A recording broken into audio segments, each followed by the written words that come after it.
Gee, I'm delighted to be competing with the vice presidential debate. This, like, only entered my head just now. Huh. All And that's right. one of the reasons we record it. I just am so glad to have something to do other than that. You're not the only one. Over to you, Laura. Good evening and welcome to Story Hour. I'm tonight's host, Laura Blackwell. My co-host is Daniel Marcus. Daniel started Story Hour at the beginning of a shelter-in-place order to help us all stay connected through stories. It's sort of like a little virtual campfire that we can all sit around every Wednesday and share something together. And here we've been all this time, about 6 months later, and we're still sheltering in stories together. Welcome back to those returning, and welcome to those joining us for the first time. As always, we have two writers reading for favorite nonprofits. Tonight's readers are Michael J. DeLuca and JT Greathouse.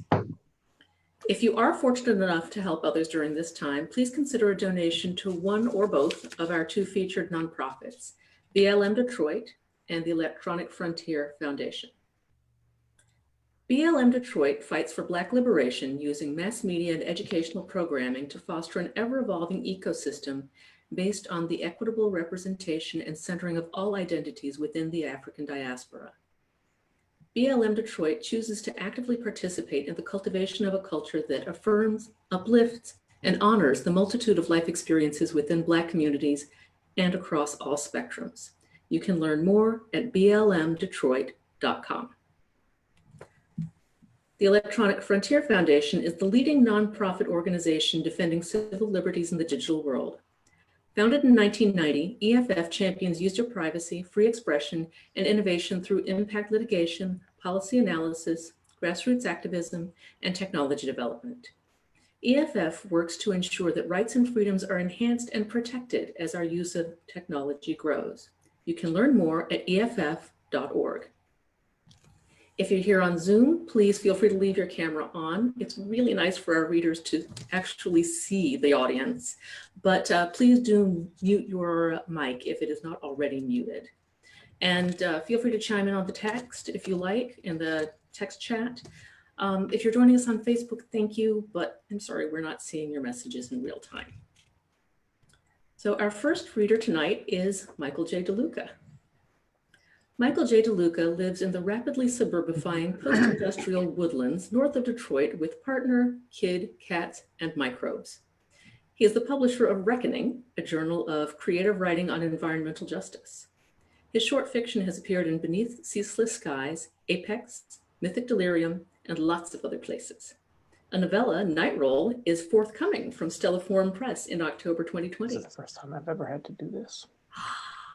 All right. Yay! So, Michael, that's really exciting that you've got the novella out. Congratulations. What are you going to read for us tonight? So I confess that as a result of COVID, I haven't been writing a whole lot. I have been editing. Reckoning has had a series which is in the same spirit as this story hour, trying to give people something to, grant a sense of community and trying to be creative in these times. So that's been occupying me and it's been really rewarding, but I have not written anything new. So what I have here is a reprint that came out in the anthology Weird Dream Society, which is yet another benefit project. It benefits Riceace and is cool. So that sounds great. If you like this, you will seek that out. And then the other thing is an older thing, which is short.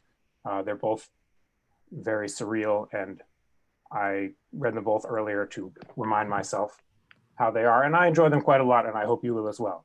Shall I just go? Yes, please. Okay, so this is called Amanda Invades the Museum. This is from Weird Dream Society.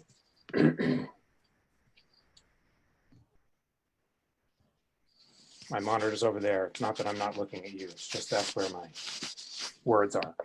By a first superhuman feat of flight, Amanda scaled the hilltop defenses of an open-air doll museum, which, as it turned out, focused on depicting in miniature the several centuries between the colonial era and the Industrial Revolution. Built on the ruins of a Civil War-era fort, the museum took a pentagonal shape. A cobbled stone walkway proceeded along what had been the ramparts, protected from a sharp drop on either side by iron railings. The harbor stretched into darkness below, dusted silver. In the display cases recessed in the floors, on either side of the walkway, were the ballrooms, parlors, theaters, suites, lodges, cabins, and longhouses of the dolls.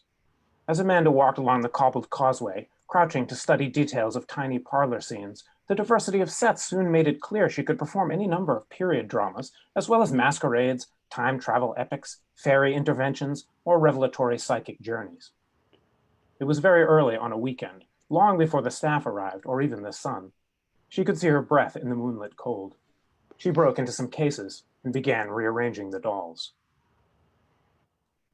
In the mid-19th century section, Amanda pushed her arms and head between the bars of a railing to place two doll children prone on the floor of the orchestra pit at a miniature symphony hall. The seats were packed full of overdressed, shadowy, whispering figures. At the podium, she posed a man who'd recently been waving a signal lamp at a train depot. We must operate with respect to life and existence as though an elite crowd of symphony enthusiasts were observing our progress at all times, said the signalman. Didn't the architects realize they had neglected to include a roof? Asked Margaret, holding hands with Blinky Jack on the floor of the pit. What happens when it rains? I suppose, ventured Blinky Jack, yawning, they must play only brass instruments and cymbals, things impervious to moisture. That's a shame. But it is fine to be able to see the stars from indoors. Margaret identified for Blinky Jack the relevant constellations passing overhead in the rapidly revolving sky. The Horde, the Oracle, the Mallet, and the girl chained to the Pegasus. The Oracle, Margaret explained, had to reach the Mallet and use it to break one of the links of the chain. This would enable the girl to ride the Pegasus properly and use the Mallet to defend herself against the Horde. But the whole thing was never-ending. Outside the many entrances to the orchestral chamber, in what were in fact the train depot, governor's parlor, and the lobby of the Omni Hotel, dolls battered themselves against the locked doors, trying to break through. Blinky Jack attempted to compose a song about the heroic exploits of the Oracle, using a lot of different choral parts appropriate to a large hall with such wonderful acoustics. Margaret shouted him down, at which point the infuriated crowd burst in through several of the doors at once, catching up the symphony's audience in its frenzy and converging on the stage. The signalman raised the lamp that was attached to the end of his arm and let it swing a few times like a censer. A train passed through, entering stage right, exposing its heaving flanks to the angry crowd long enough for Blinky Jack and Margaret to climb aboard, then belching smoke as it accelerated off stage left. The train was inappropriately scaled. Amanda left it smoking in the hotel lobby and took Jack and Margaret north along the walkway, around one corner of the rampart, to the 1920s Lowell Mills. She piled the raggedy seamstress dolls out of the way into a nearby horse racing pavilion and let Blinky Jack and Margaret walk alone on the catwalks among the hulking black textile machines, which smelled of engine oil, dust, and scorched electrical wiring. Snow flurries fell intermittently, big crystalline shapes like lace doilies.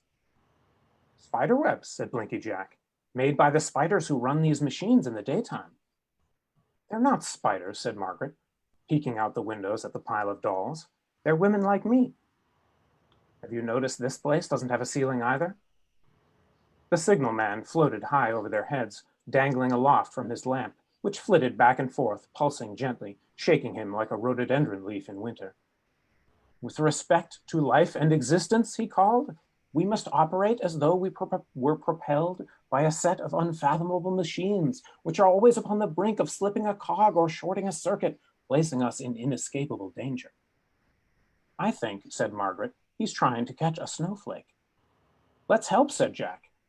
He ran about under the white speckled darkness, making the catwalk shake. Stop it! Outside on the racetrack, the heaped seamstresses rose jerkily to their feet. Amanda kicked and shook the miniature machines and rattled the windows of the mill. It's the Horde, said Margaret. They've found us again. If it wasn't the Horde, said Blinky Jack, it would be something else. What's that supposed to mean? You act like it's you against the world. It's not. What's he here for? Blinky Jack indicated the signalman. To help you. What am I here for, decoration? Amanda shattered a few of the windows and threw a seamstress doll through one of them. The doll clipped the edge of the catwalk and fell limply among the machines. Margaret screamed. The signalman's lamp finally struck a falling snowflake. The mills and machines disappeared in a flash of white light, and a powerful wind lifted Margaret and Blinky Jack into the air. Whoosh, whispered Amanda. With practice, she had learned to hover over the tops of the cases like a giant carpenter bee. In this way, she could avoid the railing altogether, traveling quickly from one set to the next. She arced across the aisle to the Boston Neck security checkpoint on the night of the battles of Lexington and Concord. Blinky Jack and Margaret sat in a big rustic bed upstairs at a snug inn, while below in the street, men in bright uniforms stood guard with bayonets. Jack and Margaret cuddled, because it was cold and there was nobody to light the fire. The signalman had gone off somewhere. Jack ventured to peek out from underneath the covers at the sky. Margaret shrieked and pulled him back under. You're here to support me, to shore up my weaknesses and give me comfort, not to take all the risks and win all the glory. Then why am I the inside spoon? From outside came the clang of sword against bayonet, the pop of gunfire, and a steadily building white roar that sounded like the angry mob at Symphony Hall and the vindictive wind at the textile mill put together, plus the train. It grew uncomfortably warm under the covers. What do you have that it wants? Whispered Blinky Jack, trying to shake off Margaret's embrace as their bodies grew sticky with sweat. The horde, I mean. Margaret fought him with a growl. Nothing. The blankets came loose, opening up to the sky. Amanda had set fire to the inn. She flitted over it like a colossal ghost, warming her hands and feet in the orange blaze, directing the action like a conductor, glancing often at the blue line in the sky where the sun would rise. In the street, a redcoat doll took the head off a delivery boy. What's that? Cried Jack, pointing off across the harbor at a point of lamplight burning in a steeple. Do you think it could be him, the signalman? It must be. It was only a bit of painted scenery. The Boston Neck diorama ended at the waterline. On the other side of the wall was a miniature long wharf at the peak of the whaling era. Beyond that were the steep hillside and the harbor silver with snow. Amanda had the signalman in her pajama pocket. Dawn was coming. The bed took flight just in time to save them from the inn's collapse. Amanda pinched out the smoldering corners of the quilt. She set the bed down on the deck of a whaling ship, left the signalman doll beside it, in a pile with a few others she'd collected from the hotel lobby and the bank, then flitted off to gather stock. Jack and Margaret sat in bed, awake and terrified. The signalman climbed to his feet and shone the lamp around the deck. A woman in a soiled ball gown sat slumped against a boiling vat. A variety of men in mismatched suits and beat-up hats lay scattered in painful positions. At a kick from the signalman, a faceless farm boy in plaid and a milkmaid in calico untangled themselves from each other, brushing off bits of straw as they buttoned their clothes. Margaret moved away from Blinky Jack in bed. Who are you really, signalman? What are we doing here?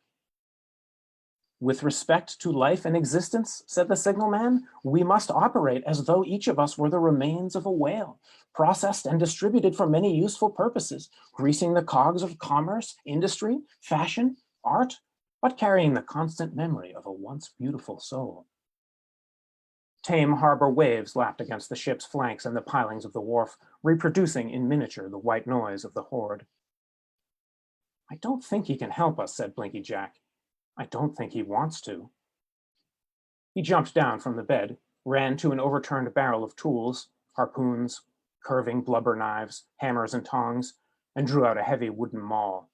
The stars turned. Stop that, said Margaret. Put that down. I told you you're here as my companion. If I want, I can flick my fingers and make you disappear. Don't, said Blinky Jack. You'll regret it. You'll miss me. The crumpled, mismatched men began to twitch. The lady in the ball gown looked forlorn. The signalman approached her, offering his hand. She accepted, and they danced. The farm boy went for Margaret. The milkmaid came for Blinky Jack. Margaret got her foot tangled up in the blankets. Instead of leaping to the deck like Blinky Jack, she fell and rolled off the side of the bed, pulling pillows and bedding on top of her. The farm boy gathered her up in a bundle. The white noise of the waves intensified. The whaling ship rocked as the surf slapped its flanks. Whiskers of foam spray reached into the rigging, where they dissipated into mist, mingling with the snowflakes which had again begun to fall. The signalman and his partner danced vigorously, causing the light of the lamp to wobble and spin. The mismatched men lurched to their feet, adjusting their battered caps and bowlers and the lapels of their coats to fend off an eviscerating wind. Blinky Jack swung the maul, striking the voluptuous hips of the faceless milkmaid, making her fold at the waist like a rag doll and topple into the sea.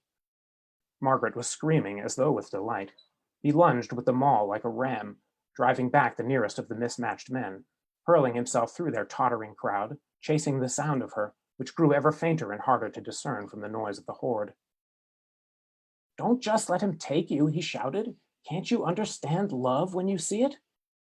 "Flick my fingers," came Margaret's voice, as though from far away. There was smoke on the wind. The city of Boston was burning.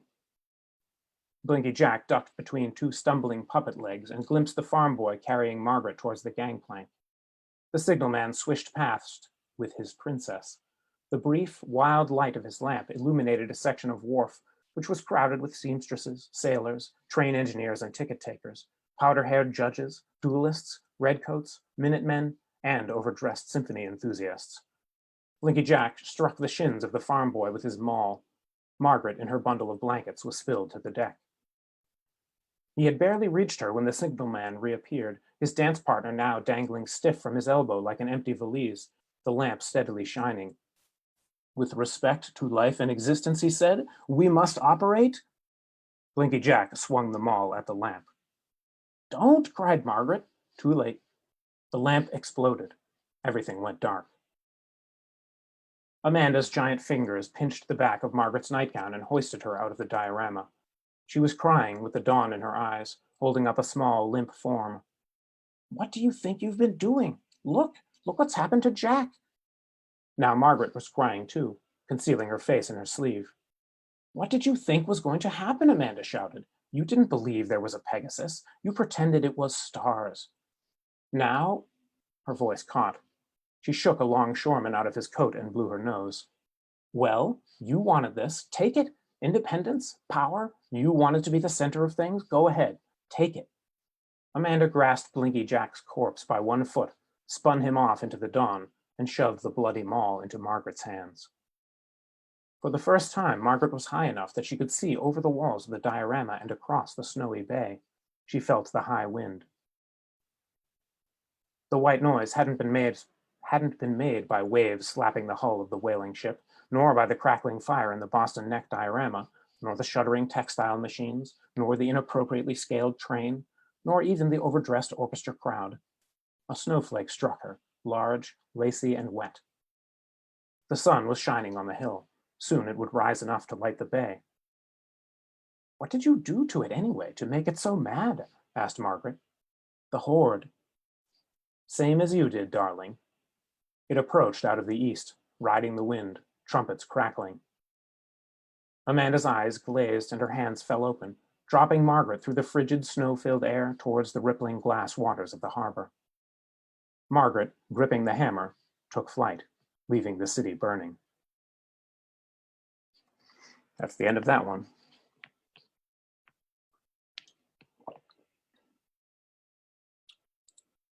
Okay. I'm trying to remember the name of the collection this story appeared in, Cloud Mountains. I'll come up with it, perhaps. This is called Cloud Mountains, How to Climb Them. The best of us have yearned for them. Long and gray in the distance, or towering white, glaciated, cragged, at times mushroom-headed, cloud mountains form according to processes as much meteorologic as psychic.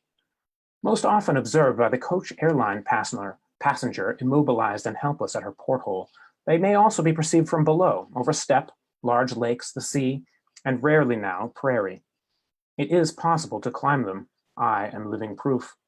You have only to use geologic patience, emotional and physical indomitability, and the stubborn persistence of cliffs against wind in doing as I'll describe. Undertake the practice and study of summiting those terrestrial mountains available to you. Seek not only ice-bound peaks, but volcanoes, desert towers, wood-clothed ridges. All that exists in earth and stone may be mirrored in the heavens. Of those summits beyond practical or economic reach, read the classical and contemporary accounts. Norgay, Krakauer, Powell, Shackleton, O'Dowd. Exhaustive study, however, is unwarranted. To know mountains only enables our true goal, which is to conceive of them. Best to leave those most romantic of zeniths, Haleakala, Olympus, Kilimanjaro, unattained. Cloud mountains take their form from desire. Under no circumstances permit the climbing of mountains to become routine.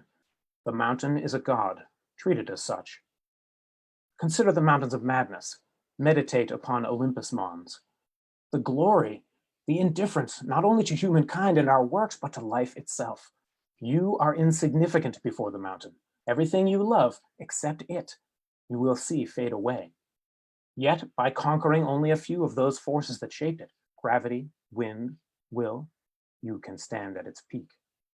First, however, and before your reverence for these superhuman powers achieves climax, you must deprive yourself of them utterly. Ideally, the means should be beyond your control. A drastic, unexpected change in economic circumstance was my own vector. Be creative. Be in the right place at the right time. Be patient. Inertia inclines us to the flatlands. Humanity now fills every bottomland of the earth, not openly antagonistic to life. Let go. Your new neighbors, the bottomlanders, will fail to understand. How can they, who know nothing greater than themselves? Pity them. Treat them with mercy. Suffer in silence their questions, their unease. Don't you like it here, they'll ask? Lie. Only to those who remember and yearn do the cloud mountains beckon. To bottomlanders, clouds are either decorative or oppressive. Fight to avoid becoming one of them. Inevitably, you will fail. You will become one of them, though it take years. Like water, unrestrained, we seek the lowest point. But in the time between, while you resist, you will learn to swing by fingertips from towering ledges of mist. Let that promise hold you to your course. Dream of mountains. Intend to dream of mountains each night before you sleep. In those moments before you lose yourself, think of the cold roughness of stone against fingertips, the sturdy staff's jarring rhythm of blows, the lamentations of ankles, knees, and lungs. Search in muddled memory for imagined mountains when you wake. Persist, persist, and whether after a month of nights, a year, a decade, the dreams will come. There in darkness you may indeed encounter Olympus Mons, its vertical miles of red stone arising from the toxic desert. You may even ascend to the crater at the tip of that dead cone from whence the very skies of Mars were born. For some, it may be enough.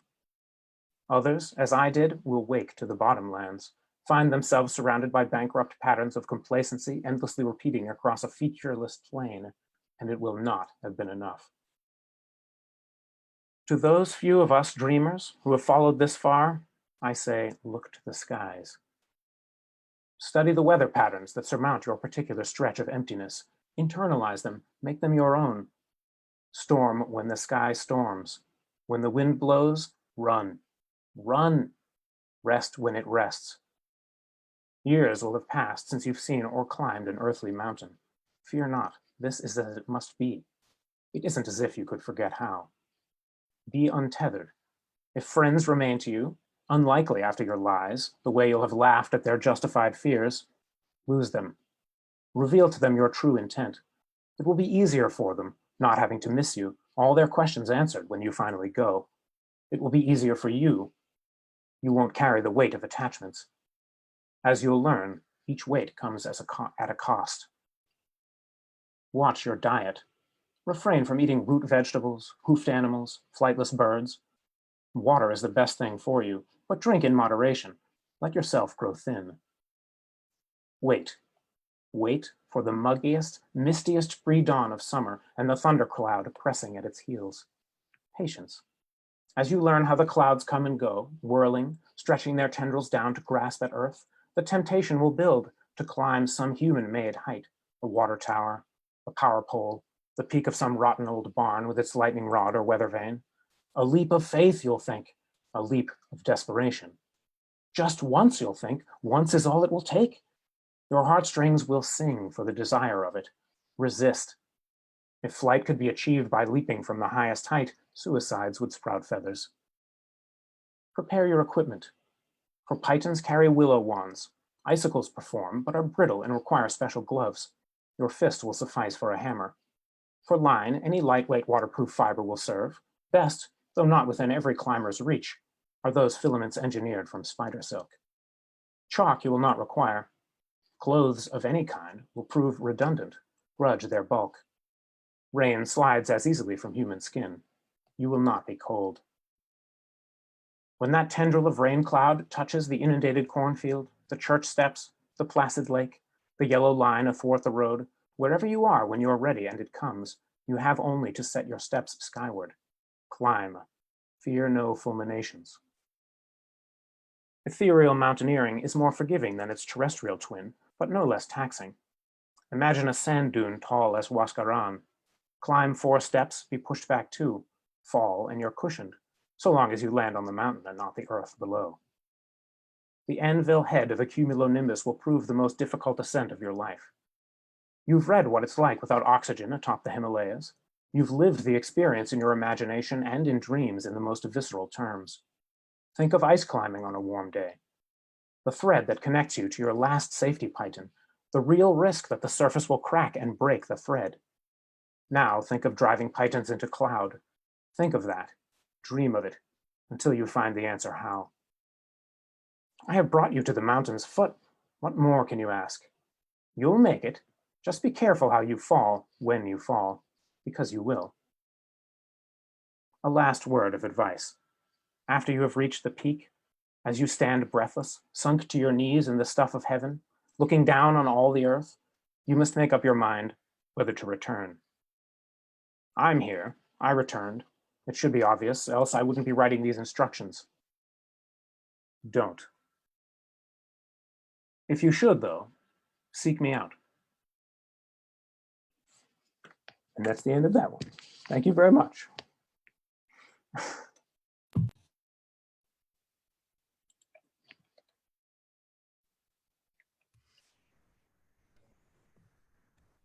The mute button and I weren't communicating. I was just still too much in Michael's stories. Sorry. But sometimes Daniel and I do find that we need a moment between the two writers because there's so much in a story and stories take you places. And so sometimes it takes a few seconds to come back. Pretty much every time. Yeah. Pretty much every time. I almost feel like we need to have a name for it or schedule it in. It's like a 7th inning stretch or something. Right. So that was lovely. And we have another writer tonight I've really been looking forward to. Our next reader is J.T. Greathouse. J.T. Greathouse has been writing fantasy and science fiction since he was 11 years old. His short fiction has appeared often as Jeremy A. to Grotenhuis, also in Beneath Ceaseless Skies, both of these folks, Writers of the Future 34, Deep Magic, Orson Scott Card's Intergalactic Medicine Show, and elsewhere. In addition to writing, he has worked as an ESL teacher in Taipei, as a bookseller at Auntie's Bookstore in Spokane, and as a high school teacher. He lives in Spokane, Washington with his wife, Hannah, and several overflowing bookshelves. One of which is right behind me. Well, welcome, JT. Thank you. Great to be here. I'm looking forward to it. That was some really good stories, Michael. I'm also kind of still in that trance of listening, but very lovely. So I'm going to be reading a story that was published in 2018 in Flame Tree Press's Pirates and Ghosts Gothic Fantasy Anthology. It's a little creepy. I felt like it was a good October story. And it's the basic premise is a bunch of pirates playing cards with a magical deck of cards with some unforeseen consequences. And then I have another one I might read if this one doesn't take the whole time, which is very short, also spooky story. So this is called The Game of Games. And again, it was published in Pirates and Ghosts from Flame Tree Press. The night had begun with shooting dice for rounds of drinks, which had progressed into a card game, which had drawn the eye of the soothsayer. Gribb's men were by that point drunk enough to brawl. As the soothsayer settled his old bones and smoothed the rumples of his patchwork cloak, Shift-Eye and Scrawny, the two midshipmen on either side of the empty chair the soothsayer had claimed, glared at him. They were on the edge of knocking his head into his rib cage, but the soothsayer's voice lulled away their anger. "Strong sailing men all," the soothsayer said. "You have crossed and recrossed every corner of the sea, yes? Seen many things, known many secrets. Yet are you well paid? Enough for this rowdy liquid meal, perhaps, but enough for the life you long to lead? Are you respected? Perhaps feared by those you conquer, but not respected, not truly." As the senior officer present, Lieutenant Gribb's hackles rose. The man was goading them into melancholy, reminding them of the dissatisfaction suffered by all Navy men, suffered by all men and women in the world, Gribb expected, but felt most keenly by the miserable, directionless sorts who so often take to the sea. In the verve of drunkenness, Gribb pounded his fist on the table. "Do you mean to stir up sedition? We're loyal men here, one and all." "If you say otherwise, I'll string your guts for rigging," roared Cudge, the saltiest and longest serving of the lot. "Aye," peeped Ensign Runter, who had lied about his age to join the Navy, "and we'll crack your skull off for a piss pot." The soothsayer ignored Runter and fixed his gaze on Gribb. His bright eyes were red around the pupil, but clear as gin. "Oh no, Lieutenant, no," the soothsayer said. "Not sedition. What I offer is an opportunity. A game with infinite stakes and the prospect of infinite winnings." Silence settled on them. The game of games was a rumor, whispered in every seedy inn of every port town and harbor a ship might drop anchor. A game of infinite reward and infinite risk. A man who drew the sun might become a god, but the skull brought instant gruesome death. There were other cards, it was rumored, with greater or lesser gifts and penalties, but these were the two that concerned Gribb in that quiet moment while he and his men sat in drunken contemplation of their terrifying opportunity. "Well, boys," Gribb said at last. He was becoming paranoid that the men might think him a coward if he let one of them speak first. "The opportunity of a lifetime, eh?" The men exchanged glances. Scrawny and Shift-Eye nodded, then broke into matching grins. They were a fun-loving sort, the first to break out dice in calm seas. Squall God's hoary arsehole," snarled Cudge. "What have I got to lose?" "Your life, for one thing," snapped Quimby, the young second lieutenant. The thin mustache he insisted on wearing wiggled on his upper lip. He jabbed a finger at the soothsayer. "And if not, then this one will take every coin in your purse, and your clothes besides." "Don't be a bore, Quimby," Gribb said. Not that Quimby was wrong to be cautious, but Gribb wasn't about to admit that a young officer had matched him drink for drink only to keep a clearer head. "Yeah, don't be a fart," squealed Runter. "See?" Cudge threw his arm out toward the little ensign and barely missed bashing him on the ear. "Even we Runter's game." "I assure you," said the soothsayer, "I'll not lay a finger on any man of you, nor on any of your possessions. You play against fate itself and against your own willingness to draw." "Probably isn't the real game of games anyway," muttered Shift-Eye. "Perhaps not," Gribb agreed. "At least let us see the cards in the field before we decide whether or not to play. If it is all a jest, we'll be none the worse for wear, eh? And we're all able-bodied fighting men, are we not?" The men voiced hearty confirmation that they were indeed able-bodied fighting men. Also that they were not in the least bit afraid of this little, wrinkled, strangely dressed man whose voice had a lulling cadence to it, but who surely couldn't be much of a threat to the six of them, they being, of course, able-bodied fighting men. "I still say it's some sort of trick," Quimby grumbled. "This is no trick," said the soothsayer. "Nothing is decided until you choose your card." They filed after the soothsayer into the claustrophobic back room. Shift-Eye and Scrawny made a show of checking the room as they entered, and even crawled beneath the table to ensure no ambush awaited them. Satisfied, the sailors took their seats. "Now, lay the magic circle," said the soothsayer, and he threw the cards, each one landing directly in front of a man, each coming to rest at the same angle. It was eerie, but they all had seen the same trick at many a card sharp's table. They said as much and exchanged encouraging glances. Is this my card then? Said Quimby, goggling at the back of the card in front of him as though expecting it to leap up and shave his mustache. If I pick this up, I'm in the game? No, said the soothsayer, and then produced a sewing needle. If you would play the game of games, leave life's blood upon the table. Gribb stared at the needle. It was ordinary, neither carved with runes nor dripping with poison, yet the thought of pricking his finger with it sent a wave of nausea to swirl the beer in his gut. I'm sick of all this mystical yammering, Cudge snapped. He grabbed the pin, jabbed his thumb, and left a crescent smear of blood in the middle of the circle. Deal me in, you bastard. Slowly and with all the ceremony of a funeral, the soothsayer lifted his deck, shuffled it thrice, and set it down upon the smear of Cudge's blood. Draw, if you would challenge fate. Cudge set his jaw, drew the top card, flipped it, and slapped it down face up. The sailors stared at the back of Cudge's scar-seamed hand. His forearm began to quiver, his fingers arched, pressing into the paper of the card.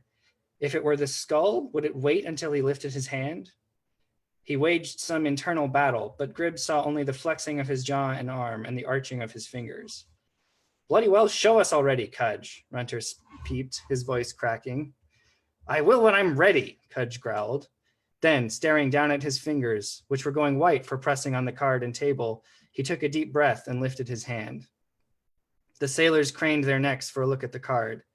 Its face was a simple woodblock print decorated with watercolors, no fancier and no more mystical than a common playing card.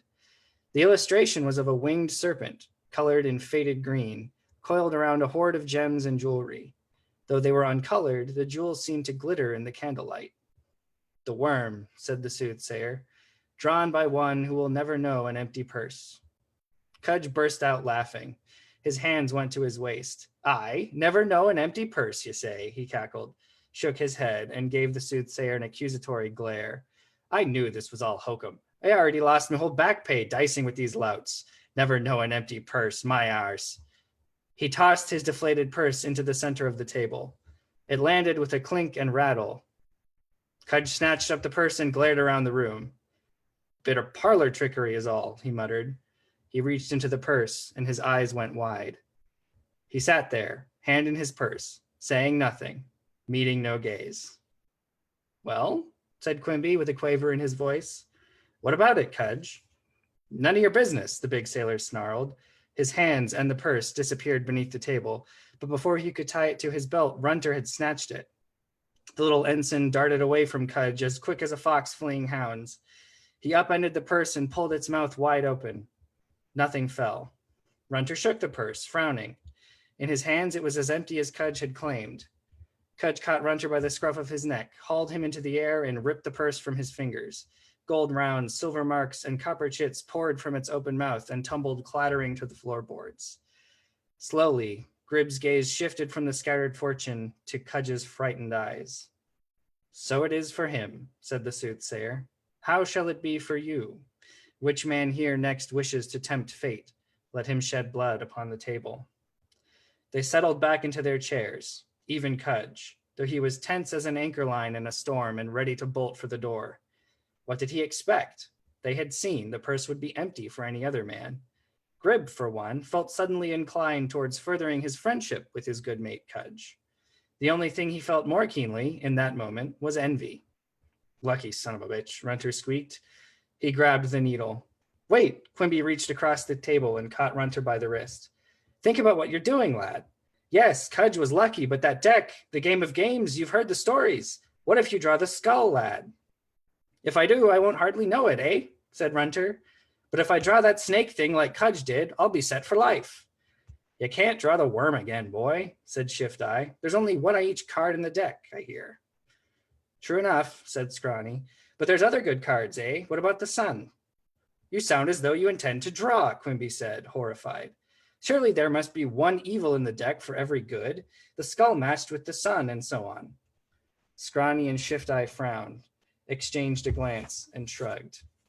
Way I see it, said Shift Eye, each time we set sail, we're wagering our lives. Ship may go down and us with it. We're all gambling men either way, eh? Aye, said Scrawny, nodding sagely. Save setting sail promises only a chance for a bit of pay, and if you're lucky, a promotion and a share of profits. This here, he waved at the deck, promises, well, everything. If the worst thing that can happen is I die, said Shift Eye, but the best thing that can happen is I become a god, bleed me like a pig, I'll take the chance. Aye, aye, shouted Runter. Madness, Quimby cried. His mustache quivered like a nervous inchworm on his upper lip. You don't know what the worst outcome might be. We know nothing about this game other than its incredible power. Aye, said Scrawny, and I like what I've seen so far. Grib sat drumming his fingers on the table, watching and listening to his men's conversation. As the ranking officer present, he knew the course of action he ought to take. There would be no getting Cudge back on the ship, but it was his responsibility to see the rest of them return to their duty. He ought to call an end to the game of games then and there. Honestly, he ought never to have let things progress this far. Responsibility and duty demanded as much, and he felt vaguely ashamed that Quimby, his second, had played the level head that night. But the sight of all that gold and silver still on the ground. I'm ending this now, Quimby declared, rising from his chair, holding Runter by the wrist. Men, the night is over. Back to the ship on the double. Shift Eye and Scrawny grit their teeth and turned towards Grib. He ought to say something, either to overrule Quimby or to back him. But before he could speak, Runter slammed his hand down on the pin. A great drop of blood dripped from Runter's palm and splashed onto the table. The soothsayer shuffled thrice and set his deck atop Runter's blood. Draw, he said, if you would challenge fate. Ha-ha, Runter yelled, swiping a card before Quimby could protest. The card fluttered, flipped in the air, and settled face up on the table before an empty chair. Its face was blank. Quimby looked at his outstretched hand, curled as though it had been grasping something, and frowned in confusion. A chill worked its way through Lieutenant Grib. There must have been a draft in the room that had caught the card and twirled it thus. He wondered for a moment at the blank face of the card. Perhaps the cards were all blank until drawn in their proper course during the ritual. That thought sent another chill through his spine. Though, after what he had seen of Cudge's purse, he reasoned that nothing the soothsayer and his deck might be capable of would surprise him. At any rate, the question still stood. Would the remaining 4 of the 5 sailors play the game of games? Or would they, as Quimby desired, return to ship, never knowing what their card might have been? Lieutenant, Shift Eye said. Grib frowned. Mr. Quimby, he said, if you do not wish to play, I respect that choice. No man can force another to stake his life, not even for the prospect of infinite reward. However, neither can any man deprive another of the right to make such a gamble. No, Mr. Quimby, there is no mutiny in what these men do, any more than there was in the dicing and cards we played earlier. For we are all free men who freely chose the sea, and who might freely choose some other life if the opportunity presents itself to us. So, Shift Eye and Scrawny, if you wish to draw, then draw. The same for you, Mr. Quimby. I deny no man his right. Quimby stared in disbelief at Lieutenant Grib, then began shaking his head slowly. Madness. Some madness has gripped you. The door slammed shut behind Quimby, rebounding open with the force of his exit. Cudge took the responsibility to escape and dashed after him, likely never to be seen again. Thank you, sir, said Shift Eye when the echo of the door had quieted. Aye, well said, said Scrawny. But if I might ask, sir, will you draw a card as well? Grib's heart began to race, for he had been asking himself just the same question since Cudge's purse spilled onto the floor. It is an interesting problem we face, Scrawny, said Grib, stroking his chin in an effort to look introspective.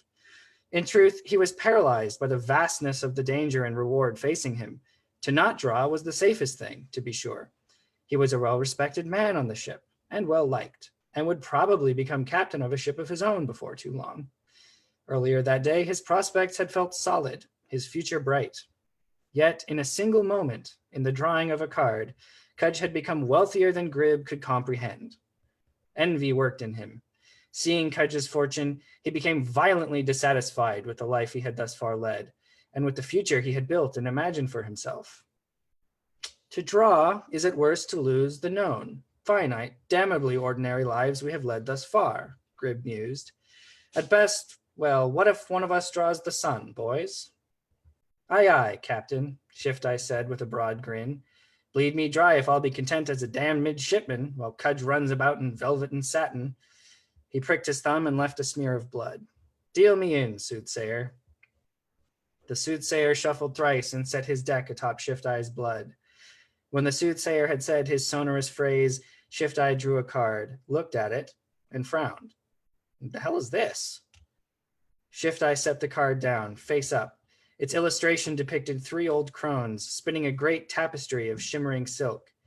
The thread from their wheel shone with every color at once. The tapestry they wove drew Gribb's eye much as the horizon did during calm seas on a cloudless day. He might have stared forever had the soothsayer not spoken. You are a man of infinite fortune, said the soothsayer, leaning forward. The fates. He who holds this card may once rewrite the story of the world. Bleed me, Scrawny muttered. That's near as fine as the sun, isn't it? He shook his head in wonder and tried to meet his friend Shift-Eye's gaze. Shift-Eye's attention fixed only on the card. He stared at it, brow slowly furrowing, as he considered its powers. Grib could not imagine what he would do in Shift-Eye's position. There were plenty of sad tales in Grib's past. That girl back home who had married the banker's son. He could have her back with that card. But that was thinking small. He could make himself the son of a king or of an emperor. Even that was too small. A man with that card could make himself dictator of the world. Respect, admiration, wealth, and power all at his fingertips for the taking. What was Shift-Eye thinking as he stared at the card? Envy again welled in Grib more deeply than it ever had. What he would not give, what he would not do for that card. Bleed me, Scrawny said firmly, then pricked his finger and spread his blood. With this string of luck, I can't help but win. Watch, Shift-Eye, I'll get the sun. Deal me in. Thrice shuffled and placed on his blood. Draw, sir, if you would challenge fate. Scrawny drew eagerly. He turned his card with a flourish. His face went white and his arms slack. He slumped forward and the card fell face up. The skull. Oh, gods! Grib stared at the card and at the dead sailor on the table. Scrawny's eyes bulged and his face was drawn and pale, as though some long sickness had taken him. But he had been hale only a breath before. Grib felt a crawling horror in the back of his skull. Even more distressing, he felt the tension building within him unwind, if only slightly. Scrawny had played before him and likely saved his life. More, the skull had been drawn, which meant that Grib could not draw it himself. How do I use it? Shift-Eye was demanding, waving his card beneath the soothsayer's nose. You are blessed among mortals, said the soothsayer, ignoring Shift-Eye to address Scrawny's corpse, for your suffering is brought to an early end. Bleed you, Shift-Eye screamed. I want my friend back. Sadness passed over the soothsayer's face, the first expression Grib could recall the man wearing. Scrawny sucked air in a ragged gasp, then flailed backward, upsetting his chair to sprawl on the ground, where he lay twitching, breathing hard, and struggling to right himself. Scrawny! Shift-Eye's voice was choked with relief. He fell to cradle his friend and help him to his feet. Scrawny leaned against the table, his limbs quivering and his breath coming in shallow gasps. But he was alive again. His eyes, glassy a moment ago, now bright and feverish, saw the soothsayer as a man overboard sees the fin of a shark. Get me out of here, Scrawny rasped. He began shuffling toward the door, dragging Shift-Eye after him. He looked back at Grib, who now sat alone with the soothsayer. Lieutenant? I'll join you men in a moment, said Grib. His heart was racing. Everything in the room became brighter and sharper, especially the cards in the soothsayer's hands. Lieutenant, Scrawny said desperately, it ain't worth it. Oh, come now, said Grib. He glared at the sailors. Nothing's changed, has it? The stakes are the same as when you played, aren't they? One bad outcome doesn't make it any more or less rational to take the risk, gentlemen. I will join you in a moment. The sailors exchanged a worried glance, then left, pulling the door solidly shut behind them. All right, then, said Grib, grasping the needle. He pressed it to his thumb. A flash of panic struck him, and he nearly threw the needle aside. The skull was gone from the deck now, lying there upon the table where it had fallen from Scrawny's hand. And what could be worse than death to dissuade Grib from drawing? He might draw a card opposite to Cudge's, which left his purse always drained and flat, or perhaps find himself cursed with syphilis or boils, or lose his mind. No matter, he decided. None of those consequences could stand against the possibility of godhood. No threat of finite suffering could dissuade him. He pricked his thumb. A single drop fell. The soothsayer shuffled. Every pass of the card set Gribb's hair on end. He shivered as the soothsayer placed the deck. His heart pounded. His blood rushed behind his eyes so loudly he did not hear the soothsayer's words. It astonished him to see his hand reach steadily for a card. He swallowed against a stubborn lump as his fingers touched thick paper as they pulled the card free. He gritted his teeth, turned it, and slammed it to the table. Its illustration was simple. A man dressed in rags and a patched cloak, with a rucksack over one shoulder and a card box in the other. The soothsayer began to cackle. "Oh, you poor, poor unfortunate," the soothsayer said, then interrupted himself with laughter. "What?" said Gribb. That simple drawing, though it bore no malice, filled him with dread. His imagination sought a name for the image. The beggar, to curse him with poverty? The fool, to strip his mind of reason? "What is it?" he demanded. The soothsayer only laughed, and he began to collect the cards scattered about the table. As the soothsayer returned his card to the deck, Gribb thought for a moment, and only a glimpse, that he recognized the face of its ragged illustration as his own. Impossible! Some trick of the light, or his paranoid, drunken mind. Gibbs slammed his fist on the table and grabbed the soothsayer by the front of his shirt. "Tell me," he said. The soothsayer shuffled the deck, then put it into a small box of balsa wood. With the cards stowed, he removed his cloak and set it on the table. His clothes were all rags, and for the first time, Gribb saw his drawn skin, nearly showing his cheekbones and the joints of his arms and knuckles. His eyes were bright points in deep pits. An illusion had fallen away, it seemed, with the removal of that cloak. "What curse have you laid upon me, Spectre?" Gribb said, steeling himself. "Why do you unmask yourself to me?" The soothsayer, holding his bundled cloak and cards, stepped around the table. He pressed the bundle into Gribb's hands, showed his pitted teeth, and cackled one last time. And that's that.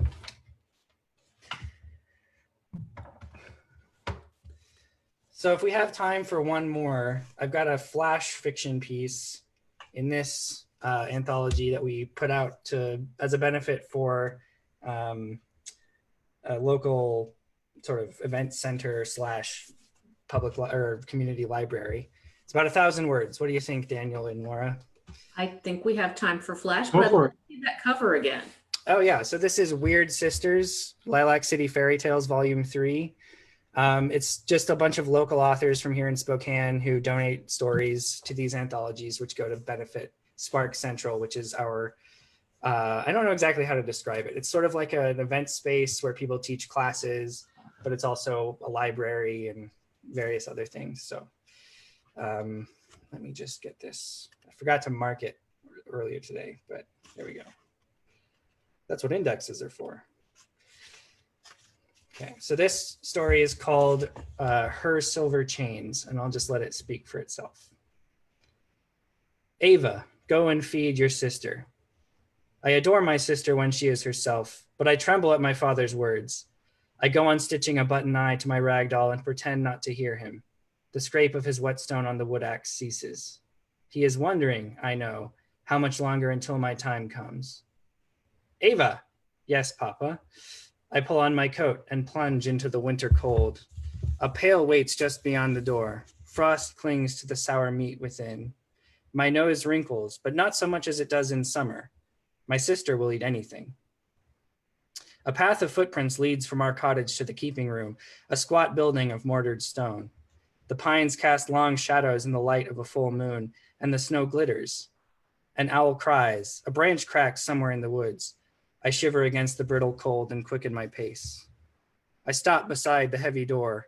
My hand hovers on the latch and I think of the promise we made, but I hear her stir within. She smells me. Her chain rattles. Her breath is heavy and a probing claw scrapes stone. I slap her frigid meal into the feeding chute. A low growl rumbles and then the tear and gnash of her eating. I dash back to the house, the pail banging against my thigh. Don't slam the door, my father mutters. Yes, Papa, I say, trying to still my panting breaths and pounding heart. I return to my place before the fire, try to sew with trembling fingers, and in my mind repeat my private scripture. Never me, never me. Our village is cursed, my father said to quiet my weeping. My sister's cries rang in my ears. The sight of her haunted me, silver collar already clamped around her neck, clawing at the door frame, thrashing in my father's arms. Since the time of my grandfather's grandfather, and even before, it has to be done. She would have killed us. He stepped toward me. I shied away from him, sucked air through gritted teeth. You are too young to understand, he sighed, then went to his chair and packed his pipe. A breath of smoke curled around him, and I thought of the dragons in my grandmother's stories, the ones she had told before she died. Would a night come to break my sister's chains? It happens to all the girls, my father said, staring at the wall. Deep shadows darkened his eyes. He sat slumped and weary, as though his struggle with my sister had drained all his strength. From the time they first bleed to their first child, all the girls. He pinched the bridge of his nose. If only your mother were still alive. I was 4 years old, too young to understand him, but old enough to hate him for the collar, for my sister's scrabbling hands, her pleading cries. It'll happen to you too, he said. Best get used to the idea. I balled my fists and shook my head. No, never me. My sister has a suitor, Georg, the cobbler's son. He is tall and aspen thin, with a wispy beard and eyebrows so blonde they disappear. He will be my sister's salvation, and my father's. They are to be wed this year, before my change comes. Ava, my sister says, when my father bids Georg goodbye beyond the door. Will you do it this month? Her eyes are cold. How many months have passed since we agreed to run away? Shame burns my face. I study her shoes. You have Georg. I don't want him.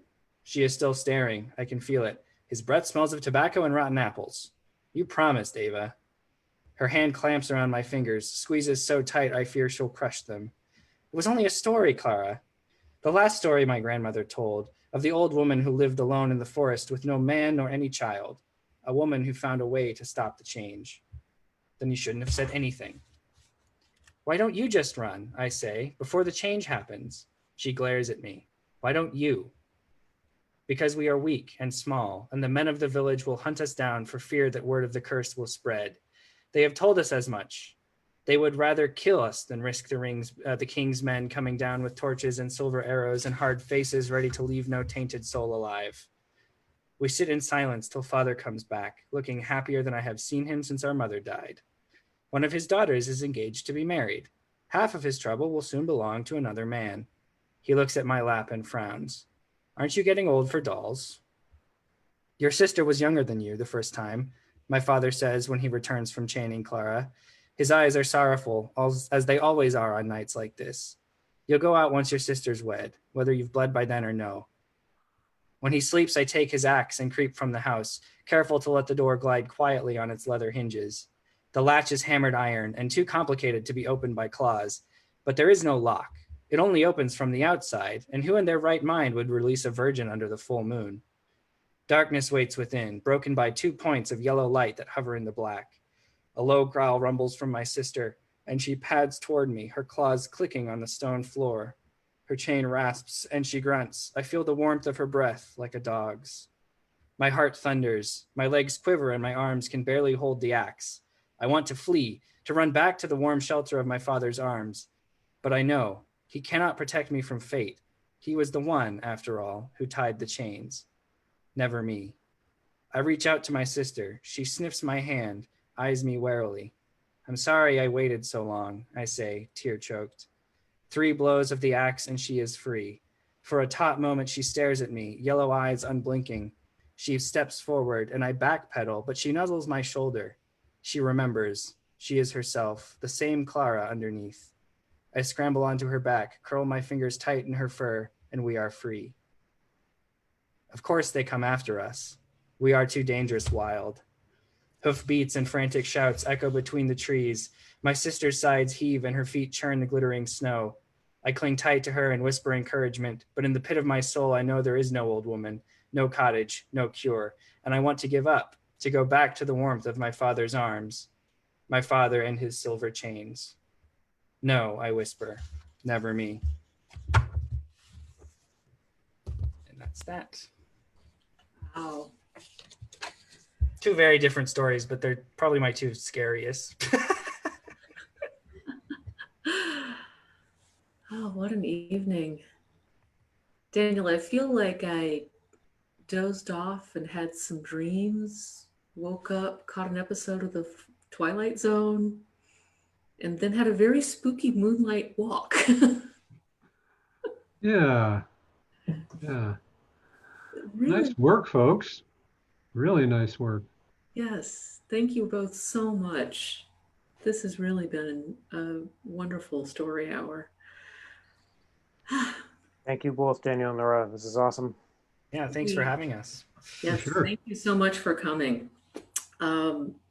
Everyone, next week we have Stephen Case reading. I will also be reading, and you can keep up to date about upcoming authors at storyhour2020.com. And you can see any programs you may have missed on the Story Hour page on Facebook. So thank you so much, Michael, JT. Thank you for sharing your stories with us. Thank you for having us. Thanks, Thank everybody. Thank you. Thank you, Daniel, for being my co-host and making Story Hour a thing in the first place. And thank you, all of you who have joined us tonight in Spinning the Fictive Dream. Goodbye. Good night from Story Good Hour. night. Bye-bye.